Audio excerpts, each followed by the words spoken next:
बिस्मिल्लाहिर्रहमानिर्रहीम। अस्सलाम वालेकुम। मैं हूं महरीन सब्तैन। देख रहे हैं आप मेरा यूट्यूब चैनल और फेसबुक पेज।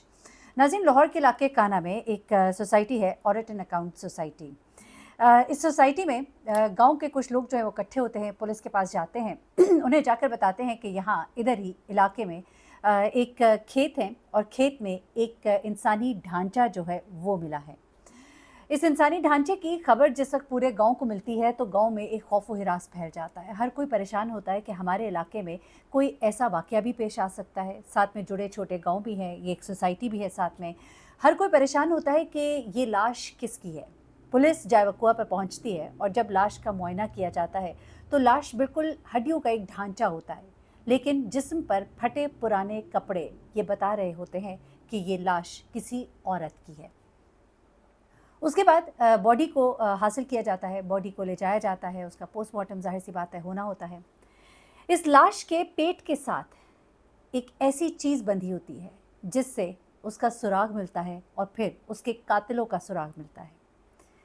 आपको मालूम है कि ख़ास तौर पे जो ख़वातीन घरों में काम करती हैं या बुज़ुर्ग ख़वातीन जो हमारी बड़ी उम्र की ख़वातीन हैं, आम तौर पे अपने कपड़ों के अंदर उनकी एक जेब होती है जिसमें कुछ रक़्म या कोई भी ऐसी चीज़ जिसको वो महफूज रखना चाहते हैं वो मौजूद होती है। अब इस खातून को जब उठाया जाता है, इसके ढांचे को जब उठाया जाता है तो महसूस होता है कि कपड़े के अंदर कुछ है। जब उसे खोला जाता है, देखा जाता है तो उसमें से कुछ ऐसे सबूत मिलते हैं जो बहुत तरफ इशारा करते हैं। ये खातून कौन है और इसे यूँ क्यों बेदर्दी से मारा गया? क्या मारने के बाद इसका जब लाश इस हालत में आ गई तब इसे खेतों में फेंका गया, या फिर ये लाश जो है ये कब की यहाँ खेतों में थी, किसी की नज़रों से नहीं गुजरी थी और इतनी पुरानी हो गई थी कि अब लाश पर गोश्त पोस्त मौजूद नहीं था। इस खातून की जेब से मिलने वाली कुछ चीज़ों में एक घर के बिल भी थे, कुछ पैसे थे और उसके अलावा इसके अंदर से जेब से मिलने वाली जो इसकी पॉकेट थी उसमें से कुछ कागज़ात मिलते हैं। अब जब ये बिल मिलते हैं तो बिल की रोशनी में देखा जाता है कि ये बिल किस घर के हैं। उस घर तक ये पुलिस पहुंचती है और उस घर के अफराद से जानने की कोशिश करती है कि इस घर में कोई ऐसा शख्स तो नहीं जो मिसिंग है।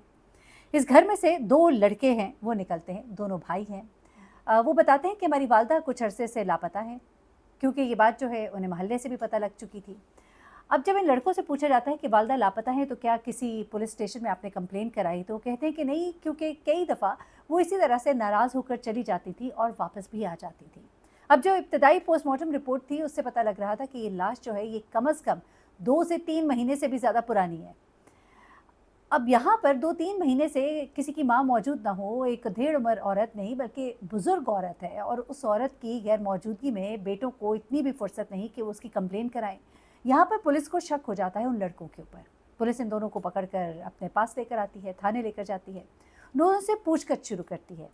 बड़ा बेटा ज़रा पक्का होता है वो पुलिस के सवालों के ऐसे ही जवाब देता है जैसे कोई तोता रट्टा रटाया सबक दोहराता है। वो कहता है कि मेरी वालदा जो है वो अक्सर औकात हमारे साथ नाराज़ हो जाती थी, कभी लड़ाई झगड़ा हो जाता था घर में तो वो घर छोड़कर चली जाती थी। कई महीने वो घर से गायब रहती थी और उसके बाद जब उनकी नाराज़गी ख़त्म होती थी तो वापस आ जाती थी। उनके पास कोई फ़ोन भी नहीं था कि हम उन्हें कोई फ़ोन ही कर लेते और उनका अता पता पूछ लेते, तो फिर हम उनका इंतज़ार ही करते थे और हमें इस बात की आदत हो गई थी। अच्छा, यहाँ पर जब छोटे भाई से अलग बिठाकर, क्योंकि आपको पता है तफ्तीश का तरीका होता है, बड़े को अलग, दूसरे को अलग, कोई सवाल उससे किया, वही सवाल दूसरे से किया, कहीं बीच में कोई झोल नज़र आया तो वहीं से उसको पकड़ लिया जाता है। अब यहाँ पर ये जो दूसरा भाई है वो छोटा भी था, ज़रा इतना शातिर भी नहीं था। जब उससे पूछा गया और उसने 2-4 बातें गलत बताई और उसको जब कहा गया कि तुम्हारा भाई तो ये कह रहा है, कुछ चीज़ें घुमाकर भी कह दी जाती हैं, तो उसके बाद उसकी हिम्मत टूट गई और उसने आखिरकार रोते रोते पुलिस को सब कुछ बता दिया। अब इस लड़के ने क्या कहानी सुनाई, आप सुनेंगे तो आपके पाँव तले ज़मीन निकल जाएगी। आप सोचेंगे कि कितने हमारे खून सफ़ेद हो गए। ये दोनों भाई जो है इनकी वालदा हैं ये, और वालदा का नाम है मार्गरेट। क्रिश्चियन फैमिली है। मार्गरेट जो है अपने घर में कमाने वालों में से एक ही थी। मियाँ फौत हो चुके थे।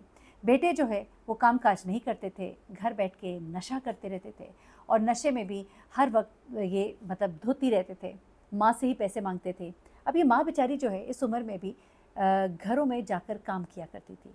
घर से बाहर एक रिक्शा लेती थी, उस रिक्शे में बैठकर वो सोसाइटी जाती थी, सोसाइटी में जाकर लोगों के बर्तन धोती, उनके कपड़े धोती, उनकी सफाइयाँ करती और पैसे जमा करती थी। इसी दौरान में इस औरत ने कुछ पैसे जमा करने शुरू किए थे, कमेटी डाली थी और इसकी पिछले दिनों 50,000 की कमेटी भी निकली थी। अब ये लड़के जो हैं ये अपनी माँ से अक्सर औकात पैसे मांगते रहते थे। लड़ती थी, झगड़ती थी, उन्हें डांटती थी और उसके बाद बेटे थे आखिरकार दे ही देती थी। अब जब इसको ये 50,000 रुपये मिले तो इसने सोचा था कि कमरा एक और घर में बनवाएगी, ज़रूरत भी थी। इन बेटों को भिनक पड़ गई, इनको पता लग गया कि माँ के पास इस वक्त तो 50,000 रुपये हैं। नशा भी इनका टूट रहा था, पैसे इनके पास थे नहीं। अब ये चाहते थे कि माँ ये सारे पैसे इनको दे दे। माँ के साथ झगड़ा हुआ, माँ ने इनको बुरा भला कहा, आखिर इनको गुस्सा आया और इन्होंने माँ को डंडा दे मारा सर पे। वो वहीं पर गिरी, बेहोश हो गई। उसके बाद गुस्से में इन्होंने 2 डंडे मारे और उसकी जान ही निकल गई। उन्होंने सोचा कि घर में हम ढूंढ ही लेंगे, पैसे कहाँ पड़े हैं। और उसके अलावा इसके कुछ पैसे जो है आते भी थे, कुछ इसका बहाना लगा हुआ था। उन्होंने कहा वो भी आते रहेंगे तो हम इसको जाकर कहीं फेंक आते हैं। अच्छा, अभी लड़कों ने पहले तो देखा कि रात हो जाए। रात हुई तो इन्होंने इसको डाला, अपने साथ एक बोरी में डाला और उसको उठा कर लेकर सामने सोसाइटी में चले गए जहाँ पर इनकी माँ काम करने जाती थी। वहीं पर कुछ खेत थे और इन खेतों में कोई भी आता जाता नहीं था और ये लड़के बड़े अच्छे से जानते थे कि इन खेतों में कोई भी नहीं आता जाता। इन्होंने अपनी माँ को वहाँ पर फेंका। अच्छा, मैं सोच रही थी कि जब माँ को फेंका तो ये तो पैसे के पीछे इतने लालची थे, तो माँ की जेब में रहने वाले पैसे कैसे छोड़ दिए। दरअसल जब ये वाक़या हुआ तो वो कहते हैं कि इतनी अफरा-तफ़री थी, एक खौफ का आलम भी था। हमने इसको बस बोरी में डाला और बस हम इसको फेंक आए। वरना ये तो ऐसे ज़ालिम और इतने खुदगर्ज़ और इतने लालची लड़के थे कि वो माँ के जिस्म पर रहने वाले शायद कपड़े भी ना रहने देते। उन्होंने माँ की जेब में वो पैसे कैसे छोड़ने थे। अलबत्ता वो अपनी माँ को वहाँ पर खेतों में फेंक कर आ गए और उसके बाद ये वापस आ गए और इनका ख्याल था कि शायद किसी को कुछ मालूम नहीं होगा। आराम से अपने घर में रह रहे थे, लेकिन पुलिस जो है उसको जब इत्तला मिलती है और उसके बाद पुलिस जो है उसके जिस्म के अंदर मौजूद जो कपड़ों के अंदर जो जेब थी उस तक पहुंचती है, तो उन्हें पता लगता है कि ये औरत कौन है। इनका ख्याल था कि शायद उन्हें कुछ पता नहीं लग पाएगा कि ये कौन है। इन्होंने चेहरे को भी बुरी तरह से मस्क कर दिया था। इन लड़कों ने बताया कि हमने अपनी माँ के चेहरे को बुरी तरह मस्क कर दिया था। हमारी माँ का तो आज तक शनाख्ती कार्ड भी नहीं बना था। कौन हमारी माँ को पहचानता। अच्छा, इनकी शातिरी देखिए, कितने शातिर थे कि इनको मालूम था कि हमारी माँ का तो कहीं अंगूठा भी नहीं लगा हुआ, कौन इनको पहचानेगा। कोई इनका नादरा का कार्ड नहीं बना हुआ, किस तरह पता लगेगा। एक चेहरा ही तो है।